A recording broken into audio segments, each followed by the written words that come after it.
Hello, everyone. I am Matthew Thomas from Radio, and I'm joined by a very special guest, our second ever international guest from Australia. Please welcome Cassidy Paris. Hey, how are you going? Thank you so much for having me. I recently discovered you through a mutual friend, and I really dig your kind of rock with like catchy hooks. How did you develop that pop rock sound? Yeah, I've always been brought up with music since I was a youngster. My dad has played in bands practically my entire life. And the rock pathway I kind of chose because I just really loved it. Dad exposed it to me from a young age. I was listening to a variety of different artists. I was listening to things like Rat, Lita Ford, Joan Jett, Pat Benatar from a really young age. And I'm looking forward to trying to incorporate that into my sound in a new modern version of rock. Yeah, I really dig it, especially you recently released a brand new single, Like I Never Loved You, at the beginning of the month. How Yeah, was writing and recording that single? yeah, I really love both of the things you mentioned. Writing and recording are my two loves, apart from performing, of course. But I really enjoyed the process of recording Like I Never Loved You. I base most like majority of my songs off of personal experience, and this was no exception. So I really had a fun time recording and writing this single, and I'm really excited for it to be out there. Yeah, I really like that I think it's one of more like you're really incorporating the rock elements. I know some have kind of more of the pop elements. I think definitely Like I Never Loved You is really like a real hard rocker. Yeah, that's definitely what I was going for with this one, and I had a variety of different influences. As I said, I try to take like 80s and 90s rock because I've always been brought up with that, and I really, really love that music, but also putting like a modern spin on it. So I'm really excited. And so you released a music video for it as well. I How was did. it filming that? Yeah, I always love the process of doing music videos. I think it's really a lot of fun, and it's really cool to see at the end your vision come to life. I had a vision for that clip, with the lighting and everything, and the performance-based clip. So it was really cool to see the end product, and it's always just a lot of fun hanging out with the band. Yeah, for sure. Looks like you had a lot of fun filming it and incorporated some different scenery and elements in there. It looked very nice. Thank you. I appreciate it. So I got a really fun question for you because I know we've been talking a lot about music. If you Yeah, could only listen to like one band or one artist, their whole discography, who would you listen to? that's a tough one. I love a whole range of music, mostly rock music. I'd probably say Def Leppard. Particularly the Hysteria album. I love that. I've always loved Def Leppard, so that's probably my number one choice. That's a very good one. I would have went Motley Crue, so very similar era for both Def Leppard and Motley Crue. Yeah, But absolutely. I really like Def Leppard though, and right, Hysteria, fantastic album. Yeah, So absolutely. very cool.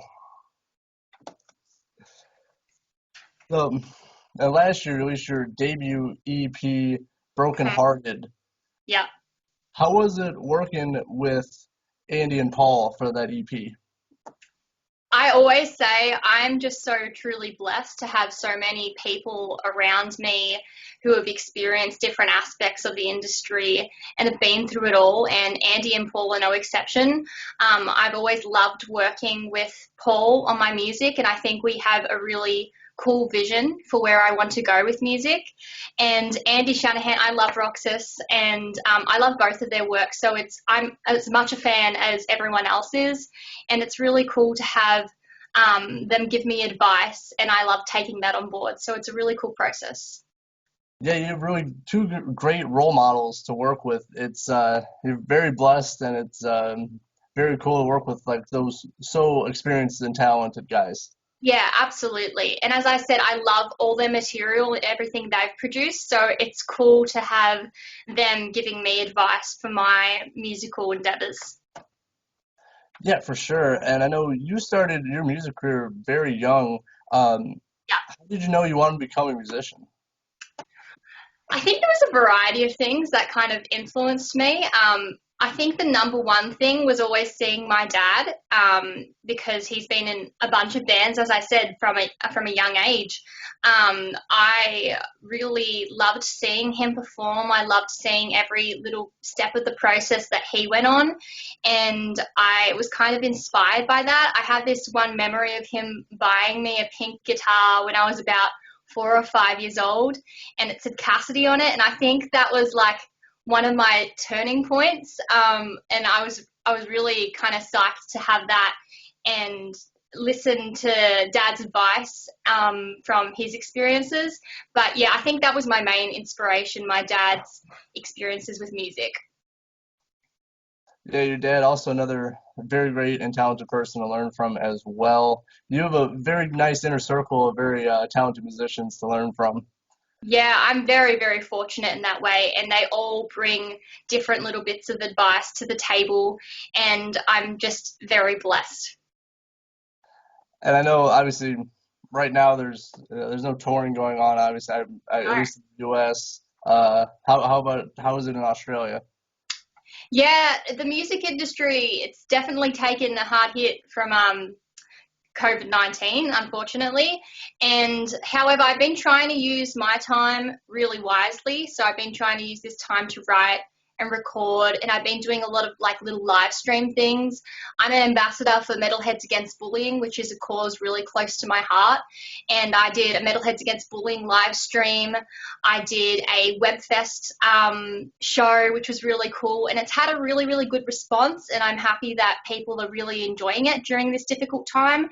And to bring like a smile to someone's face, that's the best thing for me. So it's really cool, and I'm looking forward to the future, but really definitely looking forward to getting back on that stage. Yeah, I think definitely a lot of people I've talked to definitely have. But you covered actually a lot of different things. For anyone who's not familiar with the Metalheads Against Bullying, can you expand on that a little bit?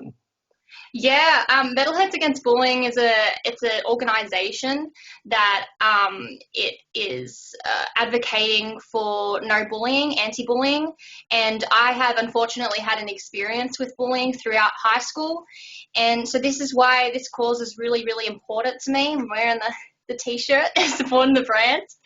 Um, but yeah, I unfortunately did have a lot of comments and stuff come my way during my high school experience and getting into the musical industry. But Metalheads Against Bullying, I'm really, really passionate about it, and I'm looking forward to working with the people in it. They're all really, really passionate about it, and it's cool to see when you have an impact on someone else. Like if I put up a post, and I remember releasing that I was working with this organisation for the first time, and the response was just really, really cool.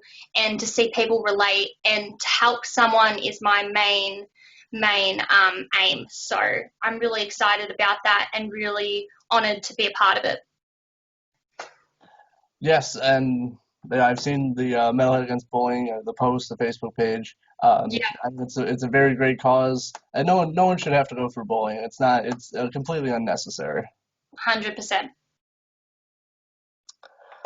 So I'm gonna switch gears a little bit here. Obviously, you incorporate a lot of like pop and rock elements into your music. Yeah. What's kind of your main influences? Main influences. As I said, I have a large variety of people that I look up to. Um, 80s and 90s rock has always been something that I've really, really loved from a young age. As you said, bands like Motley Crue and Kiss and AC/DC and Rats and Joan Jett, Pat Benatar, Lita Ford, all those artists, I really try to take different elements from them and incorporate that into my sound. And I'm just really looking forward to seeing where I can take it with a new modern edge on rock music. Yeah, I really like that. I mean, definitely all those people you just mentioned are legendary in the music industry, and but also putting your own fresh and unique spin on stuff is always very cool. Yeah, absolutely. So obviously we're talking a lot about music. So I always ask my guests this question. Mhm. Outside of your band, what music are you listening to this week? This week, ooh, I've been listening to a bit of Tuck Smith, actually, his new solo stuff. I've been listening to a little bit of Lita Ford, Kiss Me Deadly. What else? Yeah, those are probably the main artists I've been really listening to this week. Two very great, very talented artists. For me, I've actually been listening to a lot of Alter Bridge. Oh, That was, yeah, yeah. cool. I was listening to Live at the O2 Arena album, and I got to see them for the first time in February, right before everything got shut down. And I'm so glad that show happened before everything else happened. Yeah, I was discussing with my mates the other day some shows that we have missed out on this year. Like Iron Maiden was actually supposed to come out to Melbourne, and that was shut down, which was like a real pity. But I got to see at the start of the year Alice Cooper, and I'm a massive fan of Nita Strauss, so that was really cool. And Alice Cooper, of course. Um, yeah, so I'm really looking forward to getting out to concerts and seeing bands play live. I'm really missing that. But again, I think as long as we're safe, and that's the main thing. So I'm really happy that people are trying to do that first and put everything before that. No, I agree. I'm a very big fan of going to concerts, but obviously we have to keep everyone's safety involved. You know, w- wait this out, and then we can have a nice big party, hopefully next year. Exactly. We can have a nice big concert gathering with all our favorite artists then. That's right. So yeah, and so that was Alice Cooper with Anita Strauss. That was part of the Australian benefit concert. I saw that online. Oh, That actually, I went to Alice Cooper played. I think it was a week before he played a just an Alice Cooper concert, and I went to that one. But I did watch the benefit for the fires that happened here, which was horrific. Um, but yeah, it was really cool show. I've always loved Alice Cooper, so yeah, it was really fun. yeah, I'm a big Alice Cooper fan. I got to see him last year. It was a Hailstorm and Alice Cooper, and that is a super Wow, that concert. is a super concert. I'm a massive fan of Lizzie Hale and Hailstorm. Yeah, just both of them together. That was one of the best concerts I've been to. Yeah, I could imagine. So Cassidy, thank you so much for hanging out with me here on Super Cool Radio. Obviously, digitally, because you're obviously the other side of the world. But thank you so much. And Thank you so much for having me. I got one more thing before we go. I know it's kind of difficult because it's 2020, but what can we expect from you for the rest of this year and into 2021? Yeah, I have a lot of exciting things on the horizon. I just joined the Detox TV family as a VJ, which I'm really excited about. And a couple of little things that I need to, what's it called, hit pause on for now, but I'm really excited to release soon. And a lot of music and hopefully a little bit of performing live really soon, fingers crossed. I'm looking forward to everything. And make sure, if you haven't already, make sure to check out our latest single, Like I Never Loved You. It is on all digital streaming platforms, so please stream it. And Cass, I'm really looking forward to everything you have coming up for the rest of the year and into 2021. Hopefully, you come back stateside. Hopefully, Oh, I'm looking forward to it. I'm going to get there as soon as possible, I promise. soon when everything is safe to open. Yeah, absolutely. So thank you so much for Cassidy Paris, our first ever Australian guest. Thank you so much. Thank you so much for having me. I appreciate it. And I'm Matthew Thomas. Thank you for watching Super Cool Radio.